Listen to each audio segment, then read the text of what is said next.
What is going on? I want to welcome you from Half Court for today, Wednesday, February 23rd. I am your host, Sean Murphy, and today I am joined by, at power forward, standing at 6 foot tall, from the University of Grace Christian, from Marquette, Michigan, Dirk Troy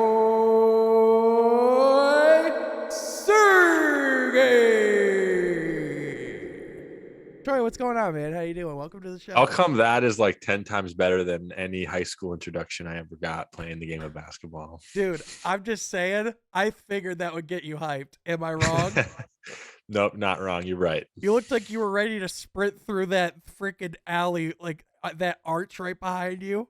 I was ready to. I was ready to sprint out and run to Grand Rapids to give you a hug, buddy. You were gonna look like Bill Murray in Space Jam, just getting ready. Like, all right, let's go play hoops. Let's do this. Yeah. Oh my god, dude, that was me. That was me 15 seconds ago, dude. Yeah. I could literally that's not even like the only thing. Like, I could turn into T-Pain. This shit is crazy. Wow. Yeah, save that for the TikToks and not the podcast. But, hey, we could still do some fun stuff with the podcast, though. Yeah, we can, but only on occasion. Yeah, we could even go back in time and go like, at 6 foot forward, we have Wilt Chamberlain, the greatest player in the game. Boy, I'll say, allowing these other types of people in the game was one of the best decisions they ever made. Like, we could do stuff like that. You know what I mean? Wow. Maybe next Mount Rushmore, we're going to have to do the whole segment in that one. Yeah, we'll have to do like next retro. Like, we just do like a full, we could do a full black and white podcast. Like, yeah.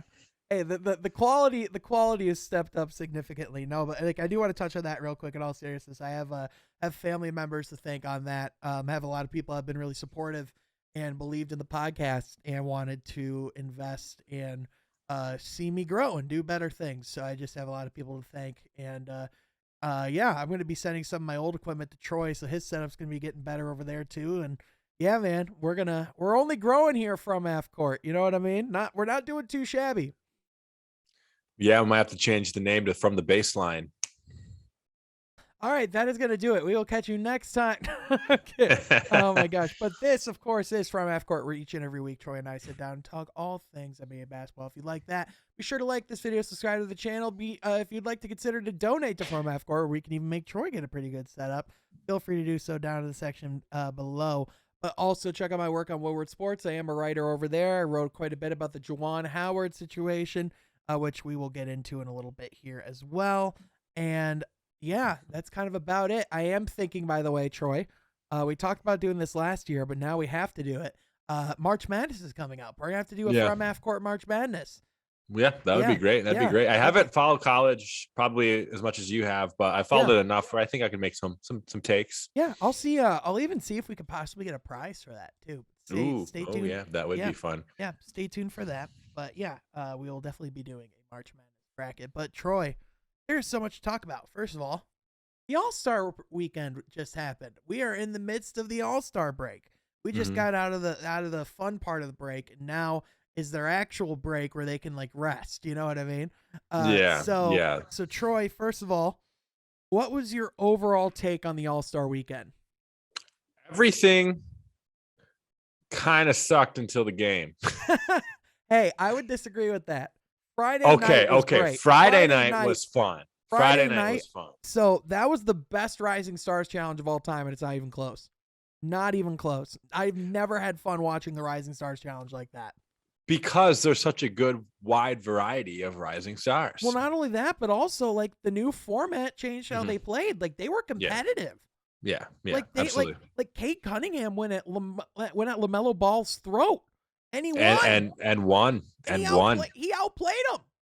An all-star. Yeah, an all-star. Was he the only all-star on the court? Yeah, he was the only actual all-star on the court. And our boy. The only other one that you could make the argument for would be maybe Tyrese Maxey, and then and then definitely possibly Anthony Edwards will probably be there next year.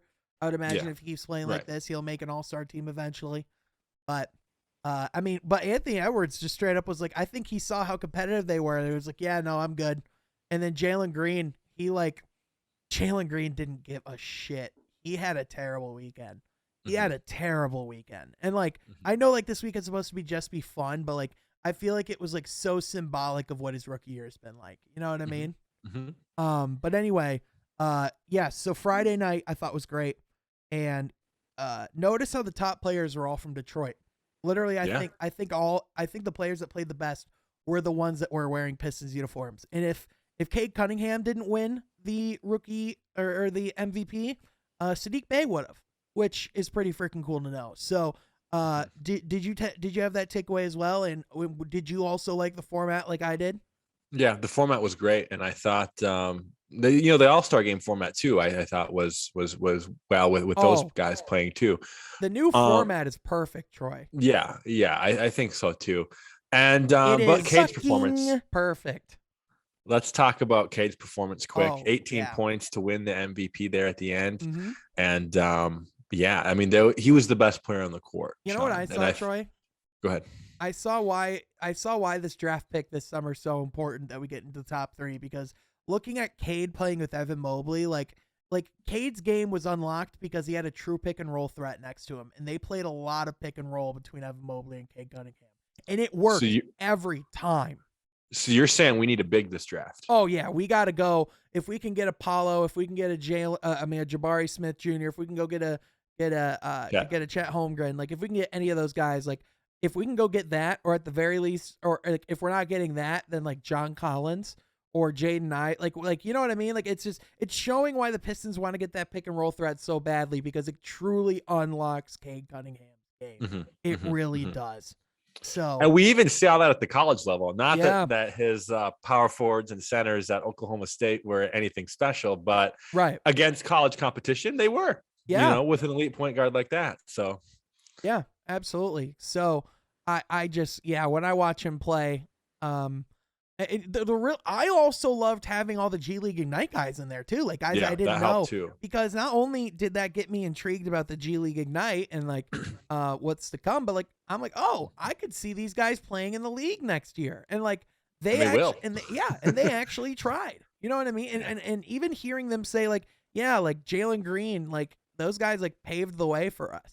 Like that was kind of cool to hear that, like, you know, there's already kind of this legacy being built of like the G League Ignite of like guys that are taking a different step, and it seems like are succeeding. Like especially Jonathan Kuminga. I don't know if you've been watching him like towards like as the All-Star breaks approach, like he's only gotten better. So like there's just all these guys, man, that are just so freaking talented. It's insane, dude. Yeah, which is going to make an even more competitive NBA and a more competitive playoffs. Oh, dude, 100%. It's only going to remember even 4 or 5 years ago, beginning of the year, Sean, who's going to make the finals? Warriors and Cavs. Guess what happened? Warriors and Cavs. Yeah. There was no prediction otherwise. Yeah. LeBron James ran the East, and Steph Curry and Kevin Durant ran the West. There are 3 legitimate teams on each conference that can make a finals run. Yeah. They're like that. Like that's where we're at. You know, like like the West, I would only say there's 2 right now. Like you can make the argument that there's 3 in the West. However, I would say there's only 2 truly solid ones, and that's the But Suns even your and the 4, Warriors. 5, and 6. Even your 4, 5, and 6 may not make a run, but they can sure shake up the playoffs. Oh yeah, they can definitely cause some upsets for sure. Don't get me wrong. Like they can fuck some shit up. Like for lack of better terms, Troy. Like that was a moment, Sean, where you should have changed the volume or the feature. Is that where I gone? We should have some up, like should have done something like that, or we could have done fuck some shit all the way back. I'm just saying, man. I'm sure my grandparents are so proud that they're like, oh, we contributed towards this, and it's just me going like doing that kind of shit. I love it. Thank you, Grandma and Grandpa. I hope I make you proud. But anywho, oh my gosh, Troy, these podcasts are only going to get more fun, eh? Hey, you're right. Hey, Troy, want to hear one more that I recorded? One more, Sean. One more. I'm going to come. All right. So anyway. Okay. So with that, Friday night, I would give a 9 out of 10. Saturday night. Saturday night, 3 out of 10. Yeah, the dunk contest, was probably the biggest disappointment. But go ahead. So we'll get into that. First, can we just address what the hell was that newlywed game with Steph and Aisha Curry and then 2 Chainz and his girlfriend? Oh, there's the red Gatorade and the blue Gatorade. They're clearly it's like a spinoff of the margaritas. Matrix. Dude, I literally tweeted, am I watching Aldi branded Price is Right or the NBA All-Star Saturday night? Like, that was the worst segment in All-Star history. And then the skills challenge, the new format, buns. Absolute buns. You know what the new format was, Troy? Well, I know the end was the half-court shot, right? Really, yeah. But do you remember the challenge they used to do where it was like The pass. Yeah, where they would bring in like a legend, a WNBA player, and a current player. They literally just did that challenge, but called it the skills challenge.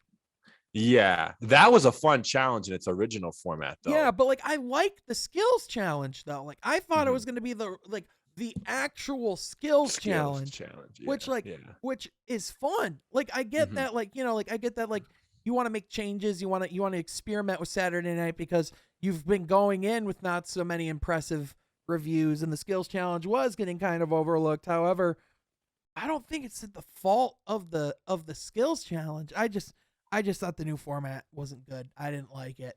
And it was stupid. I didn't enjoy watching the skills challenge at all. The 3-point contest was really good. And seeing Karl Anthony Towns overcome the odds and also honor his mom, incredible. Luke Kennard even came out looking pretty hot. Yeah, he did. He definitely did. And Kat too. I mean, that really shows like a big man winning. I mean, that's pretty cool to me. Yeah. Yeah, exactly. And like Kat's been talking about how he wants to be known as the best big man shooter ever. You know how you do that? You go and you win the 3-point competition. And especially like against some of the top guards. Like he beat Trae Young. Yeah. That was what I was going to say next is Trae did well, but the fact that Kat came in and beat him is a lot. Well, yeah, Trae, I mean, honestly, I think what they were talking about was like the kind of shot that Kat has is more conducive to success in a 3-point competition because like Luke and Trae more so are jump shooters. So like they jump with their feet move, and so like it's harder to get that rhythm because they have to change their jump shot for the competition.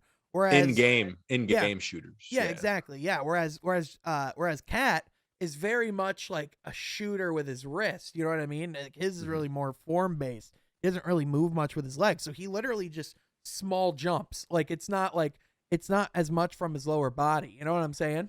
Yeah, and even just the motion of putting your hand in a rack to grab a ball and shooting up can be difficult when you're a true game time jump shooter like Kennard and Trae Young. Yeah, for sure. I thought it was a great contest. Troy, what's your favorite 3-point contest of all time? Do you remember?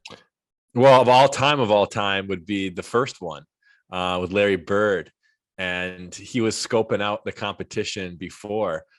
And a reporter asked him, Larry, you looking at who's going to be your competition? And he said, no, I'm looking at who's going to take second. and he came out and won the first one. So that one was good. But of recent years, well, I remember my first one, probably for the nostalgia, was when Chauncey was in it.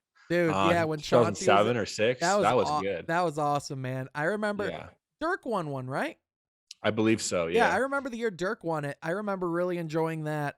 I remember Steve Nash was really fun in the 3-point contest. Like there were just, I just remember like that was the contest that got the people to participate, and even seeing guys like Zach LaVine, who wants to become a 3-point champion as well as a slam dunk champion. Like I just love seeing that kind of like commitment. You know what I mean? So, I wish. And this brings us perfectly to our next topic. I just wish there was anyone that felt that way about the dunk contest, because Jesus Christ, this dunk contest was a motherfucking snooze fest, baby. Yeah. There's just, you know who I thought had one good dunk that actually I thought was competitive that didn't win was Jalen Green's one dunk that he actually Yes. succeeded on. Yes. Now, here's what I will say. First of all, Troy, I want to be as unbiased against Jalen Green as possible. I really want to preface with that, okay? However, what I will say is I don't think there's anything I have hated more in my entire life than watching this guy try to do a dunk with an NFT hanging around his neck. I don't think there is anything that I have been more genuinely annoyed by in my entire life, because holy shit, how stupid that was. And then for him to fall on his face and for Shaq to look as annoyed as he did, just it made it all worth it. Jalen Green, he screwed hard this weekend, dude. He did terrible. I just feel like it was symbolic of like what Jalen Green's career has been like so far. Like we're just waiting for him to pop off and do something that we remember and something that's special. And he doesn't. I didn't watch live, but I watched it later on, and I thought at first that they're going to give it to Cole Anthony. That I was going to be like, "Wow, a big man won the 3-point contest, and a point guard won the dunk contest." Dude, that's just a change. Cole Anthony just made so many. He had so many misses too, and his thing was just, "Oh, you're dunking in Timberlands." Like, okay, cool. You're wearing Timberlands. That's cool. Like, okay, like, oh, he dunked in Timberlands. Culture. Like, you know what I mean? It's like, what? Okay, what are we doing here? Like, is this the best we got? Really? You know what I'm saying? My favorite dunk contest, though, Sean, is when Blake Griffin jumped over a car. That was cool. Yeah, when he jumped over the hood of the Kia, that was freaking awesome. People were like, "Oh, it's just the hood." I'm like, "You ever seen a hood of a Kia? Crap's that crap's high, man." I just wish Hamidou Diallo would have competed this year. Yeah, he's a former champion. Yeah, he is. I just wish I wish anyone I wish John Morant would compete already. Yeah, that would have been fun. How about this one, Sean, that I've been wondering for the past 11 years? LeBron James. Well, LeBron's too old now. But here's the true thing though. Here's the true thing though. There's no incentive for a player to do the dunk contest anymore. Because even if you go out there and do something genuinely impressive like Obi Toppin did, he actually had some good dunks. The thing is that it still hurts his reputation just because he's known as the winner of the worst dunk contest of all time. Yeah. Which can only be rivaled by last year's dunk contest, which was also one of the worst dunk contests of all time. Who even won it last year? Some guy in the Pacers. Okay. I couldn't tell you. It was during halftime of the All-Star game. Remember that? All right, with the COVID stuff. Yep. It was a bubble All-Star game in Atlanta. Yep. Because Lord only knows what would have happened if they went out in Atlanta. But yeah. Good time. Sean, let's talk quick about the halftime show of the game itself before we get into the game. The halftime show, the NBA 75 ceremony. Yeah, really special stuff. Really cool. I will say it was a bummer to see all the players that weren't there. I mean, I understand some of them obviously just with like postpartum. Some of them just, you can't make it out. Some of them are like active players who didn't make it in the All-Star team where it's like, okay, well, it would have been cool to see here. I will say, really, it made sense why Scottie Pippen wasn't there once we saw Michael Jordan was there. That made a lot of sense. I still think Scottie Pippen's kind of he's got to face him at some point. I wish he's got to let it go because that legacy is just too. Yeah, the story and the legacy of the Bulls, the '90 Bulls, is just too big to have this drama for the fans, but also for himself, too. I think Scottie Pippen seeing Michael Jordan's unfiltered thoughts of him go out to the general public just ruined how he perceived him. And I don't think he was ready for it. And in addition, I just don't think that I don't think his ego will just allow him to see what Michael Jordan truly was to his career and like what their relationship really should be. You know what I'm saying? Yeah, I strongly agree with that. So, I do hope that they can make amends. It was really cool to see Michael Jordan and LeBron James also chatting up too. I mean, it was just a cool event. It was an all-around cool event for LeBron in general, just being in his hometown, having as great of an all-star game as he had, but then in addition to have Stephen Curry, 16 3-pointers, all in a quarter, I believe, or like all in 2 quarters. Like the guy, like he was just making it rain at all times. Like he literally broke the record for the most all-star 3-pointers in a game in 1 quarter. Yeah. Like that's what he did. It was insane. Yeah. I've never seen him get that hot in my life. It was incredible. It's almost like we forgot about Steph Curry. And I think that should show too, Sean. You know, in games, he got a hand in his face most of the time, right? But most of his threes, honestly, let's just face it, didn't have a hand in his face. He was wide open, which shows you that I know over the announcers were saying it's a layup, but it truly is a layup when he's wide open. But it truly is a testament to what the work that he's done to get to this point, to show like, no, like I'm the best at this. Like he is truly he is the closest to the perfectionist of the jump shot. Like he's broken the game of basketball, and like not like broken it in the sense that like the game's broken, but like he's broken it wide open in the sense that the 3-point line is a huge thing now.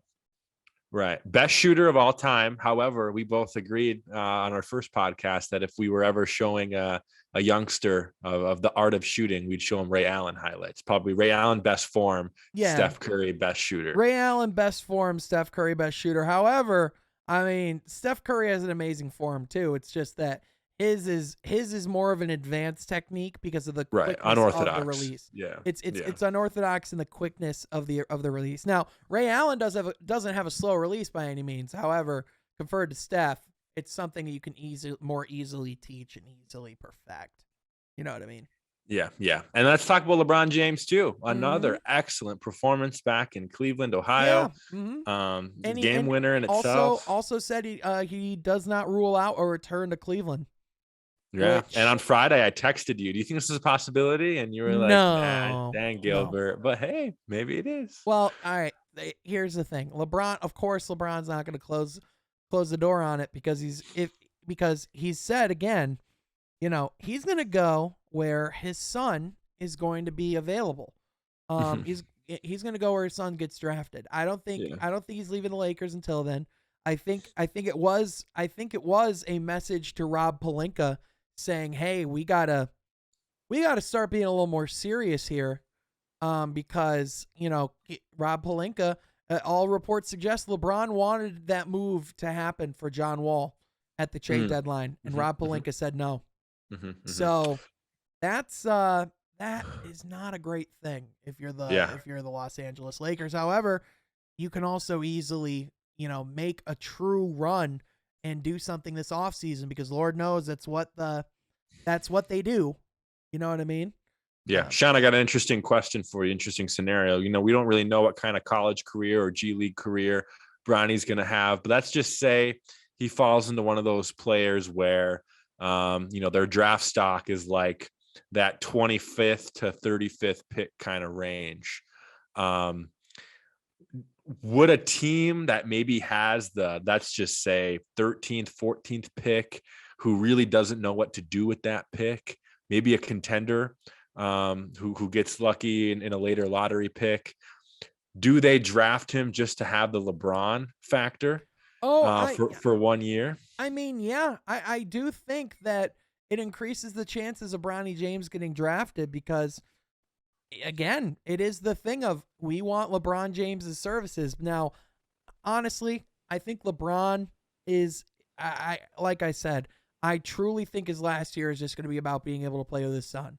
And absolutely. And if they can win, it's gravy. However, they could literally go 0-82. He could not get paid a single cent, but it would be his favorite season of his entire career because he got to play with his son. So, like I, in my opinion, I definitely think it could entice teams, and I could see a team like the Kings reaching in order to get a Right. guy like LeBron James. Like that that's was a the team I franchise. thought of too, That, like, Sean. I could see a franchise like them doing that kind of thing because it's like Right. the Sacramento Kings have LeBron James. Yeah. That was the exact team I was willing to bring up, Sean. So I'm glad you're liking these effects, Troy. I can tell they're not annoying you at all. Nope. I'll take that as it is. Anyway, with that, Troy, All-Star break is behind us. All-Star game again, probably one of the best All-Star games we've seen, and the ending was awesome. Steph Curry absolutely deserved the MVP. Troy, do you think it's time for the NBA to retire the dunk contest? I think it is. No. I think it is. Dunk contest? Yes. No. Maybe the format if we thought differently, but yeah, the dunk contest in itself, I think still has all the potential as it did 10, 15 years ago. It's just guys aren't willing to put in the work. Well, that's the thing is they don't have to. You know what I mean? Like it's all optional. Now, like I just wish that there was an era or there was like I wish that the new generation of players cared about the dunk contest. But like it just seems like players think it's more harm than it's good. Because like truly, what does it do for players' brands? Like Hamidou Diallo, he won the dunk contest. What did it do for him? No one. I bet if you interviewed every true NBA fan, like maybe 70% would say that they know who he is. Yeah, I mean, truly, who's the last player that truly benefited branding wise from being in the dunk competition? Just Blake Griffin. I mean, Blake Griffin and Zach LaVine, maybe. Yeah, maybe Dwight Howard. Yeah, but that's Dwight before Howard. that. Yeah, exactly. But that's before then. But yeah, realistically, I mean, Nate Robinson, obviously. But I mean, but then but it's hard to feel that way when he got punched by a Paul brother on a pay-per-view. But that's okay. But with that, Troy, it's time for us to talk about our mid-season predictions, our bold predictions going the rest of the way. We will make 3 takes each, 3 predictions that will all be of bold nature. Yeah. I will start, so it gives you some time to think. Despite Chris Paul missing the next 6 to 8 weeks, the Phoenix Suns will still be the first seed in the West. I like it. I think this team will still have him on the sidelines. He will still be present around the locker room. I think Devin Booker and Cameron Payne and Mikal Bridges are going to have a Ben Simmons without Joel Embiid like run in Ben Simmons' rookie year where they almost looked better at times. Now, obviously, it's hard for a team to look better without Chris Paul on the court. However, I think they can have a run, and I think the Phoenix Suns, even with the Warriors who will be at full health again at some point, I think Phoenix will still hang on and have the best record in the Western Conference going into the playoffs. So that's my first bold prediction, Troy. I like it, Sean. Those are really good, and I think, of course, Paul being out hurts the Suns, but I think they have a wide enough team and a deep enough team to definitely carry out that first seed. So I like it, Sean. All right, you ready for mine? I am. Crack. This is the boldest one. I'm going to start with the boldest one just to have fun. All right. Number 1. Yeah. The Philadelphia 76ers will make it out of the East. Whoa!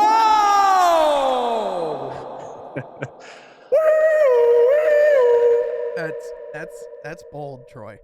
You came right out with it. You think so? Let me get this straight. You haven't seen him on the court yet. And have not seen a minute of Joel Embiid and James Harden yet, as of this recording. However, at this current time and juncture, the Philadelphia 76ers are the best team in the Eastern Conference. I never said the best team. I said they make it out of the East. I mean, but making out of the East means that they're the best team in the East. Yeah, they beat Chicago in a 7-game series, and they beat Milwaukee in a 7-game series. So that would make them the best team in the East. Yeah, it would. Wow, Troy, you're going bold. I like it. I Mhm. like it. I mean, you're wrong, but I like. No, I'm kidding. I might be wrong. I mean, No. hey, both of us very well. We're gonna be wrong about something. Yeah. Both of us could be right. Mhm. Listen, Embiid's just playing too well, in my opinion. I think Harden's a plus for this team. I think Harden helps them. I think Harden's a great number 2 option on this team. But Sean, Joel Embiid is having a season, Yeah. an MVP season. And how he's playing around the rim. I think his hunger, I haven't seen this type of hunger in Joel Embiid. And I think now that Simmons is gone, I think he's even more hungry. Oh, Troy. I think Simmons was holding him back a little bit. Sean. Troy, you just got me excited because I just came up with my most bold prediction. Are you ready? Okay, so I'm done with mine. Okay, no. This one rolls off of yours. This one rolls off of yours. Go ahead, Sean. All right. The Brooklyn Nets will not make it out of the first round. Ooh, that's even more bolder than mine. So, wow. The Brooklyn Nets will not make it out of the first round. Now, let's be clear. We don't know when Kevin Durant's coming back. We also don't know when Ben Simmons is going to start playing. We don't know how much I'm going to have Kyrie Irving come playoff time. Right, yeah. Will this team, which again, we have no clue when Kevin Durant's coming back on the court. His grandma just passed away too. Like now there's just going to be even more as far as coming back. We don't even know when he's going to be on the court. So even if he's great, is he going to have the endurance to come back and win a playoff series? Because again, this is going to be a play-in team, and they could potentially play a Chicago or a Miami or Milwaukee first round. And if they're playing them first round, they're not getting out of the first round. Correct. They're just not. Correct. So, and that's the best argument, I think, Sean, right there, is the fact that it's not about the drama. I mean, it is about the drama, but it's about the first round opponent. And if you're going to be at the bottom there, you're going to play a Chicago, a Miami, or a Milwaukee. Yeah, absolutely. And you know, again, and it's just, I don't know what Ben Simmons I'm getting. I don't know how much Kyrie I'm getting. And I don't know how much Kevin Durant I'm going to be able to get. I mean, Kevin Durant's Kevin Durant. He's shown that he can show up and he can play anywhere, anytime, any place. But like that, again, that's just too much realistically to ask of him, in my opinion. So, that's why I wanted to roll off. Now, I think it's interesting though, because my one thing with Philly, my one qualm of going right there, because I like that take. I really do. Here's my one qualm. I don't know if they could beat Milwaukee in a 7-game series, because I don't know if any team right now can beat Milwaukee in a 7-game series. They're playing great. They are terrifying. And Joel Embiid's great. Don't get me wrong.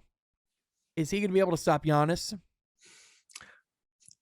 No, not Giannis, but the Bucks, because they did it the other night. Yeah. I mean, whoo, man, it's just tough. It's just tough to see a team beating that team. Now let me rephrase. And also, can I just say one more thing? Yeah, of course. What James Harden are we getting in the playoffs? Right. Yeah, that's another big question. Because it on paper, this should be the favorite to come out of the East. On paper. However, there's another team that looks pretty good on paper and in execution, and that is the Milwaukee Bucks. They look really good in both. Yeah. You know what I mean? So right. Yeah. So I just, I don't know. I just have a lot of hesitation. Now, granted, I'm rooting for Milwaukee. I hope I'm wrong on my take, but I don't think Embiid, man. Just Sean, the Embiid that you're seeing right now. If we just the Embiid I am seeing right now is an NBA Finals Embiid. Oh yeah, and pairing that, if James Harden can be 90% himself, that's a Finals team. If he's 100% himself, that's a champion team. Which is fun because we've never seen that type of Harden. Yeah, exactly. And here's I do think this is a system where he can thrive in the playoffs. Now, Me too. Again, Doc Rivers. I know you love Doc Rivers. I know we've talked about Doc Rivers before. Pressure's on for Doc Rivers here too, because there is no way in hell you can have this kind of roster and not deliver. Because this is better than the roster he had with Kevin Garnett, Paul Pierce, and Ray Allen. Yeah. Right. This is And better. it was almost a cut and dry favorite, especially in 07, 08, that they would make it out of the East. I mean, Detroit put up a good run, but let's just face it, we were too old. Yeah, like So I know it's crazy to say, and like I'm not saying I'm not saying they're going to be more dominant. I'm not going to say that they're going to be remembered as better. But like if you look sheerly on paper from a talent perspective, this team's better because Joel Embiid can do more than Kevin Garnett on a basketball court. Paul Pierce, the truth, great player, but James Harden's more dynamic of an offensive player. And then Ray Allen is made up for by Matisse Thybulle, Danny Green, and Tyrese Maxey. You know? So, like, there's just a lot to like on that Philly roster. There really is. However, again, it's just going to come down to who am I getting when the push comes to shove? Because I know what Giannis I'm getting. I know what Giannis I'm getting. I know what Drew Holiday I'm getting. Yeah. And Middleton. I don't always know what Chris Middleton I'm getting. Sometimes he doesn't hit shots. However, there are times where down the clutch, he can be clutch. Yeah. So, yeah. It's going to be a fun playoffs because even we haven't even talked about Chicago. That leads really well into my third prediction. Yeah. The Chicago Bulls are Eastern Conference Finals bound. Okay. So you say they beat the Sixers. No. They would have to beat either they would either have to beat the Miami Heat, right, or possibly the I think they could beat the Heat, they could beat the Nets. I just if they don't play Philly or Milwaukee on their way to the Eastern Conference Finals, they will make the Eastern Conference Finals. But they would have to play one, Sean, because no. This take needs to stand, Troy. It needs to stand, Troy. No, I'm kidding. Okay. Nope. You got me there. In that case, do I do it? Do it. All right, we're going bold, Troy. The Cleveland Cavaliers are Eastern Conference Finals bound. Okay. My two takes were they are a dark horse. They are a dark horse for the Eastern Conference Finals. My last two takes were going to be that the Chicago Bulls would not make it to the Eastern Conference Finals, and the Cleveland Cavaliers would make it out of the first round. Whoa, okay. I like it. I don't think that's too bold because I think it's going to be either. a Milwaukee 76ers Finals, so that means no Chicago. Yeah. And I do think no matter who Cleveland plays in the first round, they win. Yeah, I agree with that. I think Cleveland, whoever they face in the second round, makes their lives a living hell. If Giannis has to play them, that is going to be a hard series for Giannis Antetokounmpo. Having Evan Mobley and Jarrett Allen hovering around the paint, which may exhaust him for an Eastern Conference Finals. That is true. I mean, but on the other hand, Giannis is a freak. Like he has the best conditioning in the league. Perhaps the best conditioning of all time.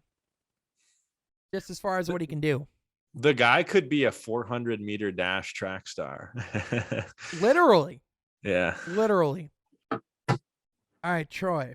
With that, do you have any other bold predictions or things that you're excited about coming down with the stretch the second half of the season? I think watching what Denver will do, just because they're one of those dark horses who we all kind of expect to not do anything past the first or second round, but also the Joker, really another guy who we should be talking about more for MVP. So I'd be curious there, but also a team like Boston too, who I think has the pieces to at least be a playoff team, but you would think a little bit more with, I guess, the pieces, right? I mean, they're a team that's fun to watch. Robert Williams III's been playing better. Jason Tatum. I'm interested to see how that team plays when they're playing at against better teams, because a lot of their run that they had was not the strongest schedule, and their loss wasn't the most impressive loss. So, I'm interested to see what happens when they play, Philly at full strength and other teams in the Eastern Conference, how they stack up. Because, again, it's that's what's going to matter for this pairing of Tatum and Brown. It's like, all right, when do you start like actually being up there with that upper echelon of Eastern Conference teams? Because like you should be like all expectations point to like this is what you could be as a player, but just for some reason we haven't seen it. You know what I mean? It's like at a certain point, like what else do you say? Because like we just haven't seen it. Right. And I think that the kind of we haven't seen it kind of thing is where I'm going with it. Of will we see it? Yeah. So yeah, those are fun, and obviously my Pistons. Our Pistons. Oh yeah. Dude, what's gonna be their, I guess, legacy of this year as far as how are we gonna remember this team going into the summer? I think Cade Cunningham is gonna lock up Rookie of the Year. That's a bold prediction in itself too, Sean. I think he's gonna lock. Add that to the list. You think he passes Mobley? What's that going to take? That's my question. I think he's already passed Mobley in some ladders and in of course in some ladders, but that's just be honest. I'm talking about the MVP or the Rookie of the Year voting. Yeah. All right. Well, here's something that puts him above Evan Mobley. Cade Cunningham has 5 games of 25 points, 5 rebounds, and 5 assists of at least 25, 5, and 5. He has 5 of them. How many does the rest of his draft class have, Troy? I think 2 or 3, right? 3. The rest of his draft class combined has 3. Like Cade Cunningham, like if you're looking solely at winning and you want to just like put that in a vacuum and not look at like what the players are actually doing, then Evan Mobley's the guy. However, like if you actually look at like what they're expected to do and like the improvement over the course of the season and who the best rookie is, I don't think it's disputable that the best rookie is Cade Cunningham. He's the best player. I would agree, but my question is, what is he going to do from now until mid-April that really puts, I guess, maybe this debate to rest? I don't know. I think he's just going to be able to. I think he's just going to be healthier coming out of All-Star break. He's going to be more rested, and I think he's just going to be able to have more consistent games. I think he's going to have more statistical performances of like more 20+ point nights. I think he could have a 30+ point game. I think he could flirt with 40 at some point down the stretch. I just think it's going to be. I think he's going to be taking the keys down the stretch, and I could possibly see us like going like like somewhere like we have like final 26 games. Like I could see us going like 9 and 17 or like 10 and 16, like, which doesn't sound sexy, but like that's not bad either. You know what I mean? That's like really good for this team. Yeah, exactly. Like this team isn't good, man. They have $40 million of dead salary cap, so they're not constructed to be a good team. So like, let's stop expecting them to be any different. Let's let guys like Marvin Bagley III have the time out there to show what he can do. Let's see if he can be a long-term future part of our plans. And if he's not, that's okay too. Absolutely. I think he's a guy that if he plays great. If he doesn't, he doesn't. Like he's not a guy that we're throwing all our eggs in a basket with. Right. Yeah, we're not going all in on him. Like now here's the thing. If he's really good, we have the flexibility to. However, I mean, again, like I think we talked about this a little bit last week. The reason why he's not going to be a starter is because the difference is if he classifies as a starter, the qualifying offer would have to be $14 million a year. If he's not classified as a starter, it's $7 million a year. So Detroit naturally does not want to pay him $14 million a year because as of right now, he has not been a $14 million a year player. They want to bring him in it sounds like James Edwards III, he's been saying, which by the way, shout out to James Edwards III. He's been saying that the Pistons want to bring him back on 3 years, $21 million, which is really team friendly. So yeah, very team friendly. I love that deal for Marvin Bagley. I like for the Pistons getting Marvin Bagley. Like obviously Marvin Bagley, I hope you can get your bag, but I think you got to earn it in the next contract if you want to get the bag. If you want to put the bag in Bagley, you know what I'm saying? Absolutely. But yeah, Troy, I just, there's a lot of good basketball that's going to be coming down the pipeline. Games return on Thursday, including the Pistons will be at home against the Cavaliers. It looks like there's going to be the James Harden debut this Friday, it looks like. That'll be a fun game, Sean. So Thursday, we're starting out hot on national TV schedule. It looks like we're going to be having Brooklyn at home against Boston. So maybe potentially Ben Simmons' debut that day. I'm not counting on it, but that would be cool. But we'll see them on Thursday, as well as we're gonna have Golden State and Portland. We'll get to see Anthony Simmons outside of the All-Star break. See what the new point guard over in Portland gives us. I like him. I think too. getting CJ McCollum out of there is going to free him up in a Oh, way yeah. that Rodney Stuckey could never do for us. Well, yeah, it's the thing of it just gives him more reps, right? I mean, it only puts him in more positions to succeed. But Yeah. but there is on Friday in Minnesota, it will be Timberwolves versus 76ers. James Harden will make his debut in a 76ers uniform. And we see a little matchup between Embiid and Cat in that game too. Oh yeah, definitely. However, it's all going to be about James Harden. Like that's all Right, they're going to care about. Now, Right. I could see James Harden just feeding Joel Embiid that night because it is such a heavy big matchup, and I think those two, have a friendly little rivalry in that light. Because I think Cat does want to be known as the best big in the league, which he's not. But I mean, it's nice of him to think he is. But anyway, I just think, I think there's just a lot to look forward to. Coming up, but also it's time for James Harden to deliver. Like, you're in Philly now. Let's see what you guys can do. Like, y'all better come out hot, like smoking hot. And I agree, Sean. And I think they could. I think they could potentially go 22-4 over their next 26 games. Like I could see this team being dangerous, or I could see it taking a while to come together because I Harden and Embiid on paper should be terrifying together. However, again, some superstars just don't always work out. Like Russell Westbrook and AD was supposed to be a great pick and roll combo. How's that working out, Troy? One of the bigger disappointments of this season, to say the least. Just think, Troy, the Lakers could have had DeMar DeRozan. Yeah, I did see that. I did see it. That was a big thing this summer that they were talking about, which that changes the league right now. Yep. Like, think about that. That actually genuinely changes the league. Yeah, because the Lakers weren't willing to make that move. So instead, Chicago's like, oh, well, if they won't pay you that, we will. Dude, when there was 4 points to go in the All-Star game and he pulled up mid-range, you knew it was going in because of how he's playing this year. Oh, yeah.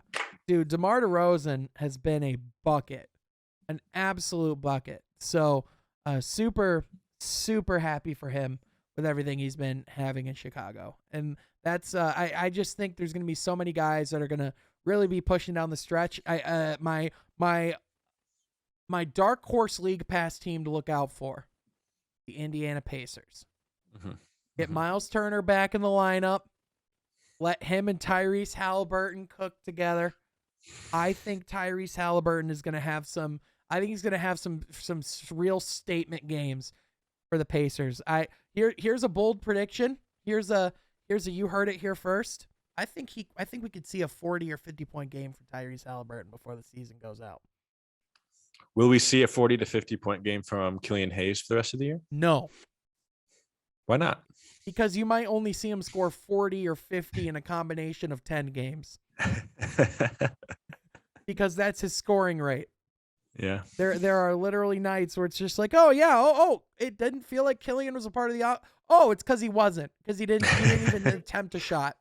Oh wait, I lied. He attempted one in just garbage time. Okay, cool, great, thanks, Killian.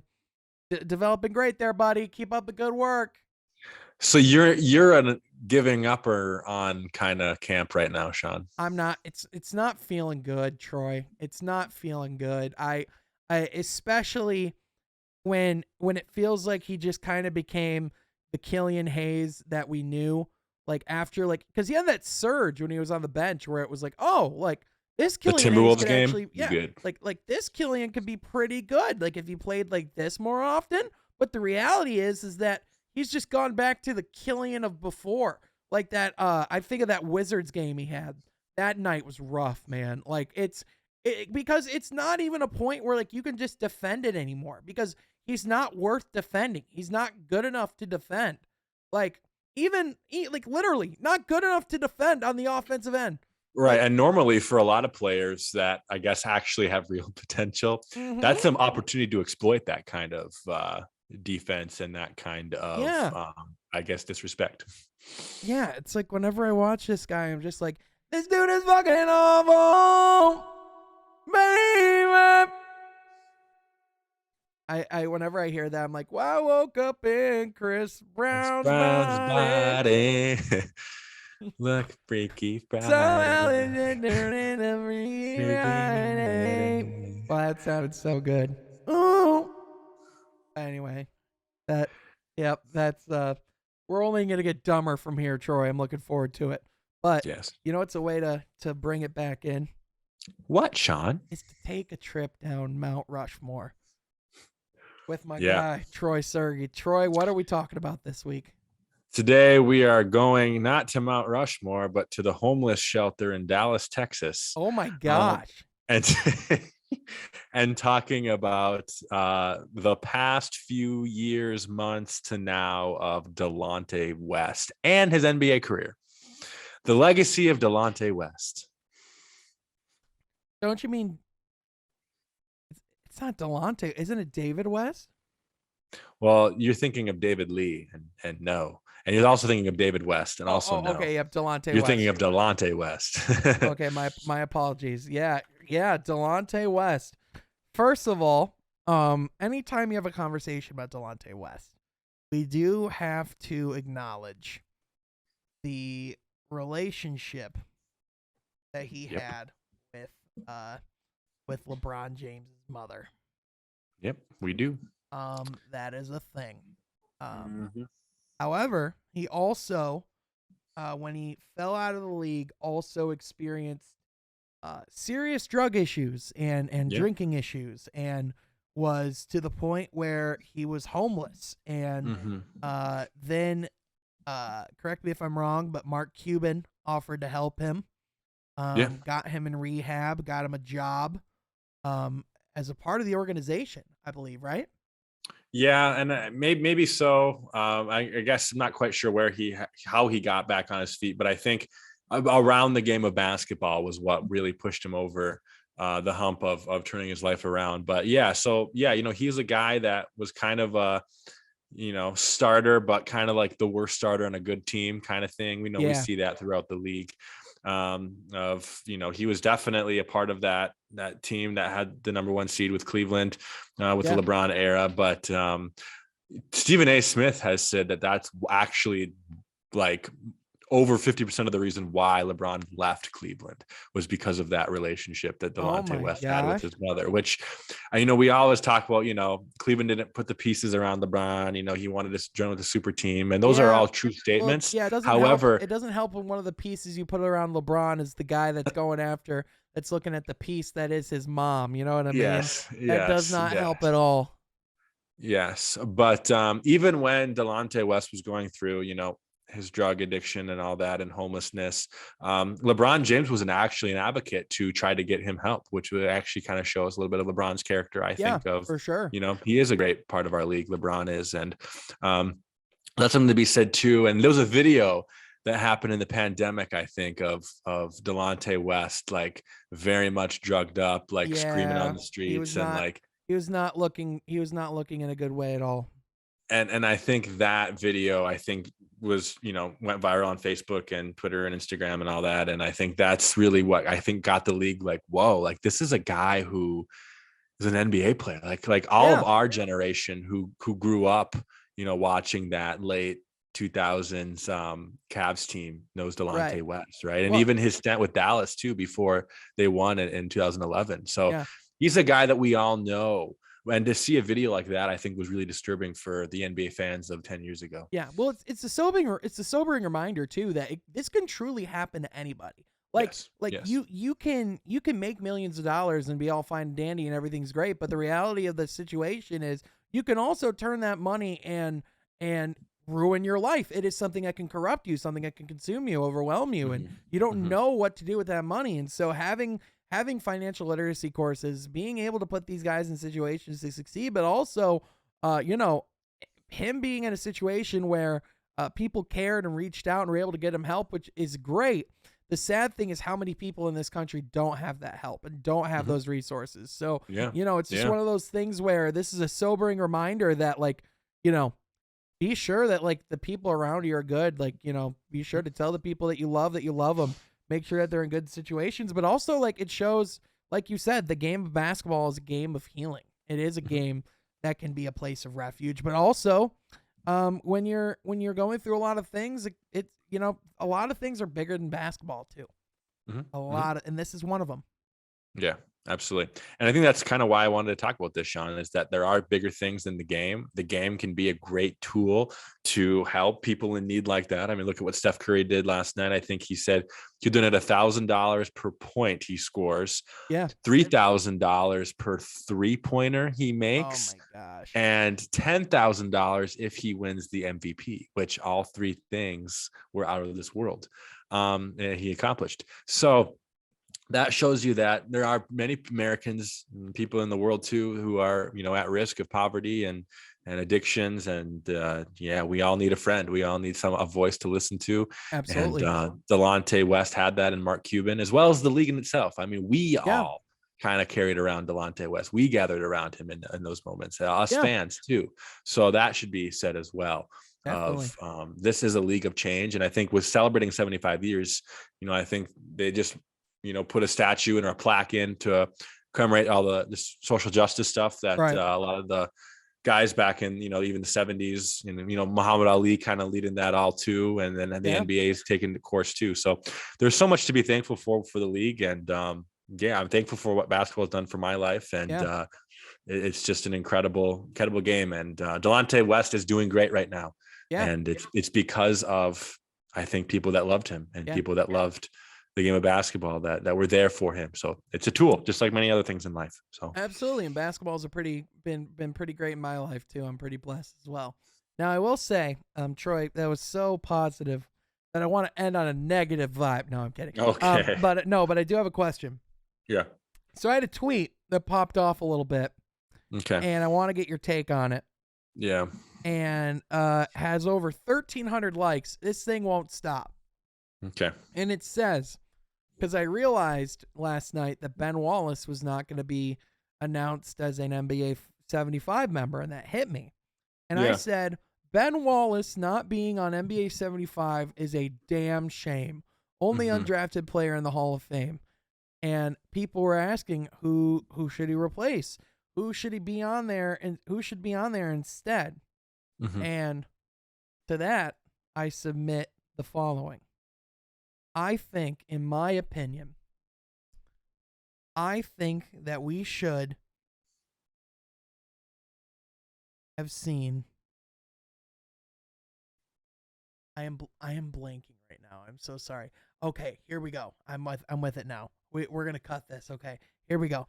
Troy, in my opinion, Ben Wallace should have been in the NBA 75 team over Karl Malone. I don't think there's a place in Karl Malone in the game for Karl Malone and for who he is as a person. Everything that happened with him in the minor that he ended up having a child with. I don't think there's a place for in the game. Now, sure, you could argue that he was great and that he was part of the NBA 50 team, and so everyone who's on the NBA 50 team should be on the NBA 75 team. Yeah, yada yada yada, all that good stuff. But in my opinion, there shouldn't be a place in the game for that. And I think Ben Wallace is a worthy enough big man to take his place, and is something that the league does stand for. And being the only undrafted Hall of Famer is a pretty important thing to commemorate in the 75 years of the NBA. That's my argument. Yeah, I'm not going to disagree with that, Sean. I think that's a good argument. However, I have a quicker and better argument. Damian Lillard.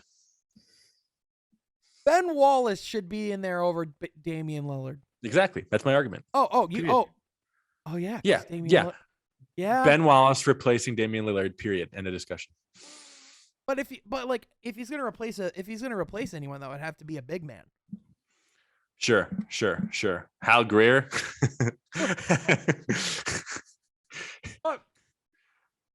But Karl Malone, like, why should he be on there other than, okay, if you're going strictly off of who he was as a basketball player, yes, he deserves to be on there. but he's a garbage human being. You know what he is, Troy? He's a piece of shit. Yeah, I mean, I agree, Sean. However, they are going at this as a basketball standpoint. They are. So you can't change the rules. I know. The Sean team's Murphy already cannot named. change the rules. So I'm not going to go the Karl Malone route because I do believe that I believe he's a top 15 player of all time. So I just can't take him out there. I know he's a great player. He's just a piece of garbage human being, but that's okay. Hey, we are one of the only fuck Karl Malone podcasts. Yeah, I wonder if he knows about this podcast, Sean. If I don't care if he does, fuck him. Well, Cleveland booed him. Yeah, they did. They did, deservedly so. And I hope someone out there's booing Karl Malone right now. You know what? I will. Boo, Karl Malone. But with that, Troy, this is the end of our first episode with the new setup. What do you think? I'm a fan. I'm a Sean Murphy from Half Court podcast fan. You're a fan? Yeah. That's where I like to go. I'm ready to dive in the pits of hell with